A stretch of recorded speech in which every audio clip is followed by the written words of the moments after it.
Senator Bernie Sanders looking to bounce back from a disappointing loss in Nevada, meanwhile, saying he has done some work to do widening that appeal. We are doing better and better among younger people, not so well among older people, whether they're African American, whether they're white, or whether they're Latino.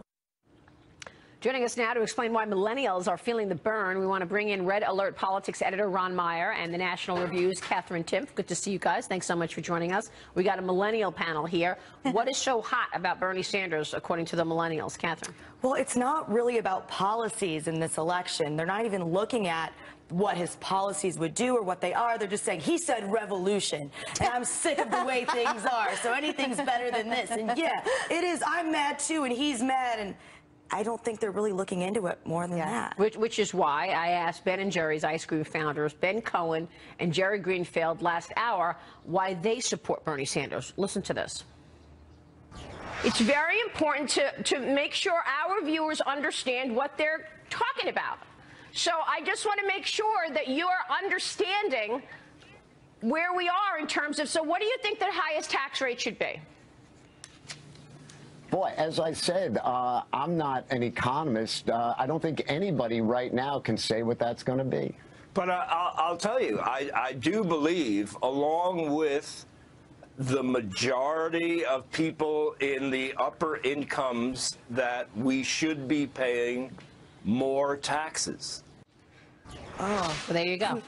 Well, here's the issue. They will do just that if Bernie is president. Well, there's no doubt about that. But here's the issue. I mean, I think the reason why millennials like Bernie, he's like the mix between your favorite professor and an amical grandpa. And so you want to listen to him. He's fun to listen to. And here's the thing. There's real angst out there. You have Wall Street got a bailout a few years ago. Student loan debt's been off the charts. So they feel like they've been treated unfairly. They're working hard in college, and Wall Street got a bailout, so they should get their bailout is what they think. And here's the issue, though. And it goes right to what Ben Cohen was saying.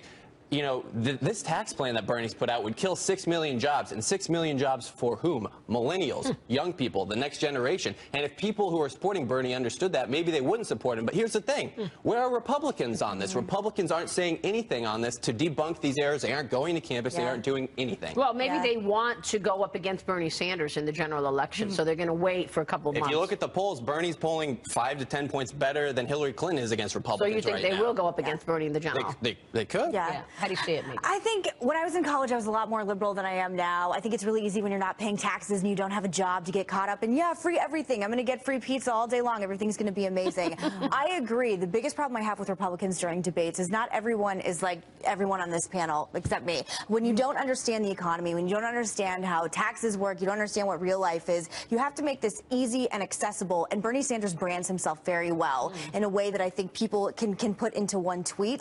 Any Republican candidate has to combat what you just said, talking about jobs, and they're just not doing it on the debate stage. So once again, we're losing the branding battle. Well, is that what you think?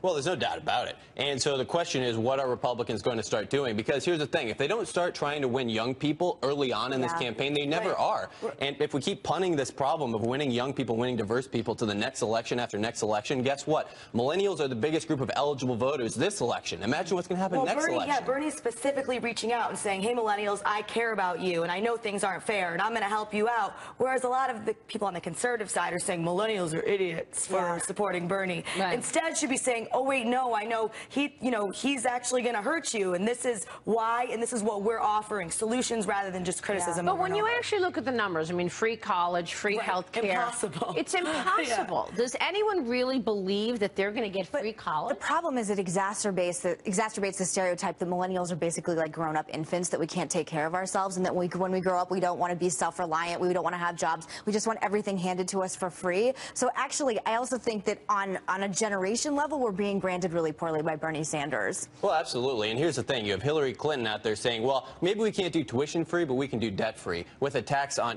basically she's now saying the same thing with a tax on Wall Street speculation, whatever that means. And so without Republicans answering, without us saying something in return, we are going to lose this generation, because it does sound reasonable. A tax on Wall Street speculation, there's so much happening on Wall Street. Of course you should be able to tax it, right? That's what millennials think, who don't understand what the consequences of those taxes will be. And it's more than just taxes. It's about socialism and about everything is the same. I mean, I was talking to someone the other day who grew up in China under Mao, the Mao regime, and she was saying, look, at that time, everybody had the same haircut, everybody looked the same, everybody, it didn't matter if you were this tall like Michael Jordan. It didn't matter, everybody plays basketball. It's like the Michael Giver. Jordan's no better than anybody else just because he's taller and he's more skilled at basketball. You're going to play basketball too, and you're going to make the same thing that Michael Jordan makes. I mean, that's what I'm saying. Does this generation understand what socialism is? No, I don't think There's so. no chance. Well, I don't think really, when it comes right down to it, if people really were students of history and understood what socialism really means. You're talking about reforming what it means to be an American, which is very dangerous and scary. We've talked about it on the show. I've talked to people before who thought socialism has something to do with social media. It's insanity. No, I'm not kidding. And It's about Facebook. American professors aren't helping. American professors are not helping dispel the myths. I'll just put it that way. Well, you're right. I mean, going throughout university, They give it a positive spin. They do, for sure. Capitalism. So do you have a candidate? I don't right now. I'm probably leaning towards Marco Rubio. I think I mean, if you look at the polls, he's the only person who can beat Hillary Clinton, and he's the only person polling well with the millennial generation. And there's a poll where he's actually tying Hillary. If he ties Hillary with the youth vote, Republicans will win in a landslide. Wow, you agree with that? Anybody but Trump, baby. Ron Meyer, Katherine Timpf, good to see you both. Thank you so much. Appreciate it. Don't forget, Mornings with Maria starts every weekday at 6 a.m. right here on the Fox Business Network.